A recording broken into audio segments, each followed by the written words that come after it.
tuna hatset bial tu MLA sa tak pu Romawia Royte no sono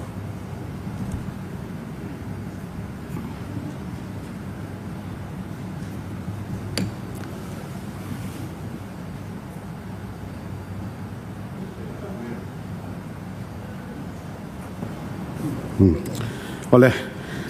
First Deputy Speaker, Chairman na nuaya tu say tu tura vani na cakat sang higalom khop maya hilaya operation lama itulau theilawa ini na wangin kan ngai dan point ang to viawin ka siang than le huna hian eng ticket ngai dinang o ti te real ruwa ka lo ngai to rum ne newa tin ni min lama kan ri luai sa voin chu a light deuh so hlek zonga thil soi te po thain ka ria he ho sa hian tun assembly hen tlang ne la riau kan ya pudi deputy speaker kan house leader kan chief minister za tak hi kum sang ni som pali dei toa MP independent ra common candidate ang dewa ka din khan ZNP ho tu pa ania kata na tang thiam takatanga campaign khania khata a campaign na min du sang na te kha ka khethara a thu soi pakhata khan puro ba Romawia Royte hi thla tu te tanga pathian ti chung kwa pathian ram tholom a tho an chung koi nan tho te po kha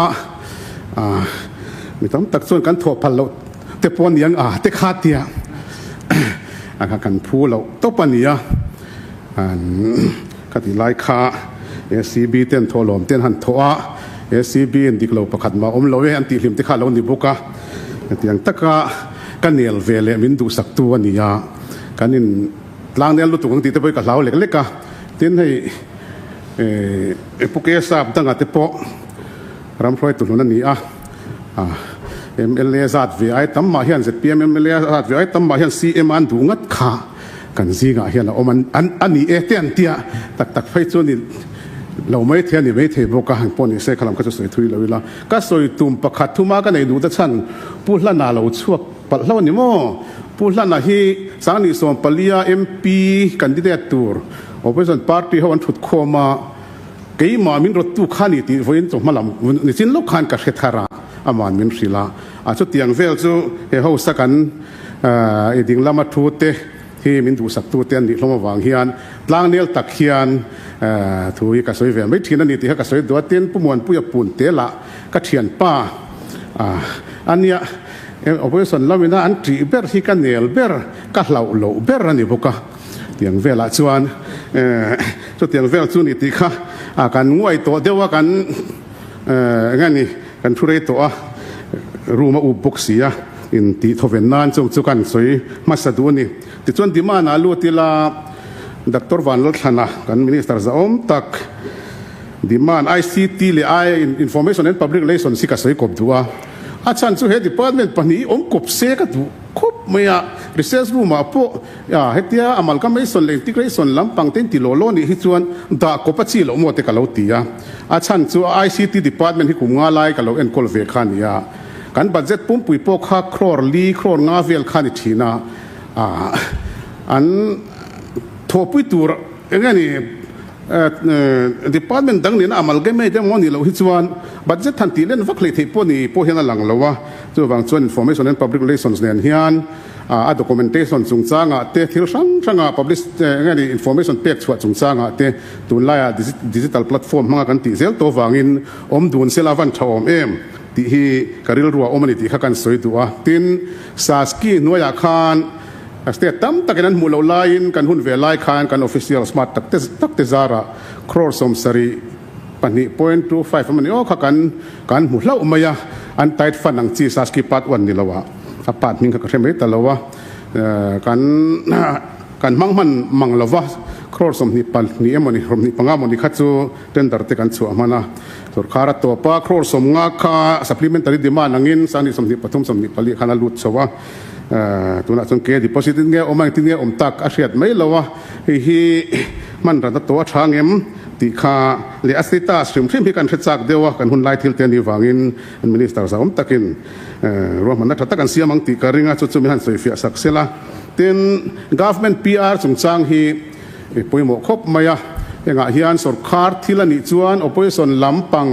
MLA te kan opposition kan leader of opposition thule hla le kalvel na te sarkar thilani chuan party politics khat chu kan chuangai lawa sarkar lampo an chuangai chuang lawa opposition po ni se sarkar anga function te sarkar function chief guest an ni te po ve thina henga hian government PR a hian kan chuangai lo han ti te hi in ka sia officer pakhat ka bia ka chuan chungot chu dik don em mi BDO chairman na noya te DC chairman na noya te government function a opposition MLA te kan tel chang te po oma eng hi ZPM sarkar noya hian in thiar lovin kal dial la ti kha kan rot tua tin advertisement bill ni min nge ni to kin sing lam khan ka soi jok to hei hi atam tham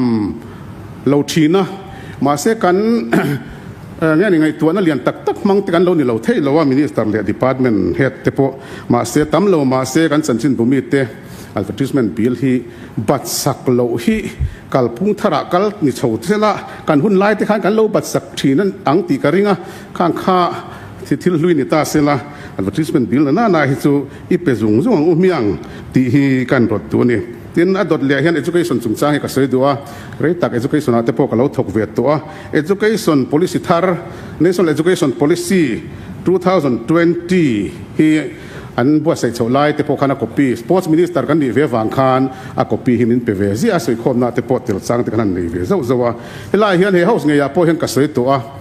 i education huam chin hi he policy hian aron ti danglam na sakhop maya 1986 education policy te po oma RTE Act engani te po kan ne ya chung zong ron conform de thosi chuan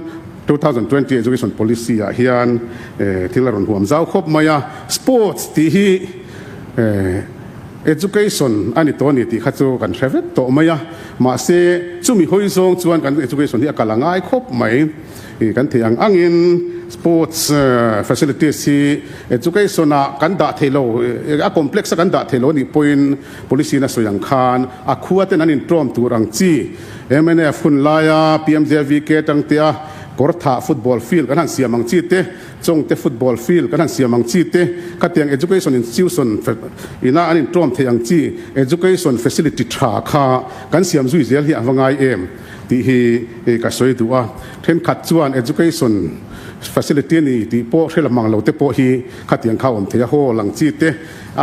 kan man na par pass kha education ani emo education mi ten an man tang kai khan kha education resource ani ti PMJV ke scheme khan chiang takin zia ka tiang zong khan a department education minister hi